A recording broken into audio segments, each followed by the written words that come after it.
ఎమ్మెల్యేల అనర్హత పిటిషన్లపై స్పీకర్ విచారణను వేగవంతం చేశారు. ఇప్పటికే నలుగురు ఎమ్మెల్యేల విచారణను పూర్తి చేసిన స్పీకర్ గడ్డం ప్రసాద్ కుమార్ మరొక నలుగురు ఎమ్మెల్యేల విచారణ దాదాపు తుది అంకానికి చేరుకుంది.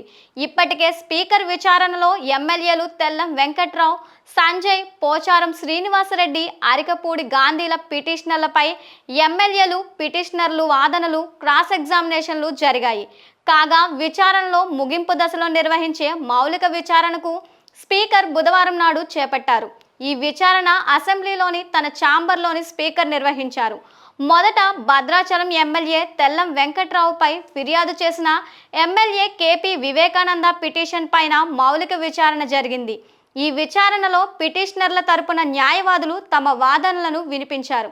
ఆ తర్వాత జగిత్యాల ఎమ్మెల్యే సంజయ్ పైన ఫిర్యాదు చేసిన ఎమ్మెల్యే జగదీష్ రెడ్డి పిటిషనర్లపై పిటిషనర్ల తరపున న్యాయవాదుల వాదనలు వినిపించారు. ఈ విచారణలో మౌలికంగా పార్టీ మారిన అంశాలపైన వాదనలను న్యాయవాదులు వినిపించారు.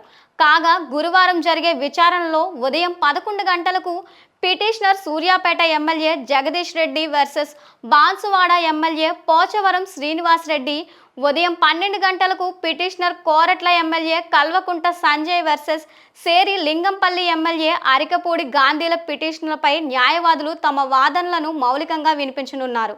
స్పీకర్ నోటీసులపైన ఎమ్మెల్యేలు దానం నాగేంద్ర, కడియం శ్రీహర్ల వివరణలపై స్పష్టత లేదు. గురువారంతో 8 మంది ఎమ్మెల్యేల స్పీకర్ వివరణ ముగియనున్నది. 4 వారాల్లో ఎమ్మెల్యే అనర్హత అంశం తేల్చాలనే సర్వోన్నత న్యాయస్థానం చెప్పిన నేపథ్యంలో రాబోయే నెల రోజుల్లోగా స్పీకర్ తీర్పును వెలువరించే అవకాశాలున్నాయి. దీంతో స్పీకర్ నిర్ణయంపై సర్వత్రా ఉత్కంఠ నెలకొంది. కాగా విచారణ సందర్భంగా అసెంబ్లీ పరిసరాల్లో ఆంక్షలు విధించారు. పోలీసులు భారీ భద్రతను ఏర్పాటు చేశారు. బీఆర్ఎస్ నుంచి కాంగ్రెస్లోకి ఫిరాయించారని ఆరోపణలు ఎదుర్కొంటున్న ఎమ్మెల్యేల విచారణను 4 వారాల్లో ముగించి నిర్ణయం తీసుకోవాలని సుప్రీంకోర్టు తాజాగా స్పీకర్ గడ్డం ప్రసాద్ కుమార్ను ఆదేశించడంతో రాజకీయ వర్గాల్లో ఉత్కంఠ నెలకొంది. బుధవారం, గురువారం మరొకసారి విచారణకు హాజరు కావాల్సిందిగా స్పీకర్ గడ్డం ప్రసాద్ కుమార్ ఫిరాయింపు ఎమ్మెల్యేలకు ఇటీవల నోటీసులు పంపించారు.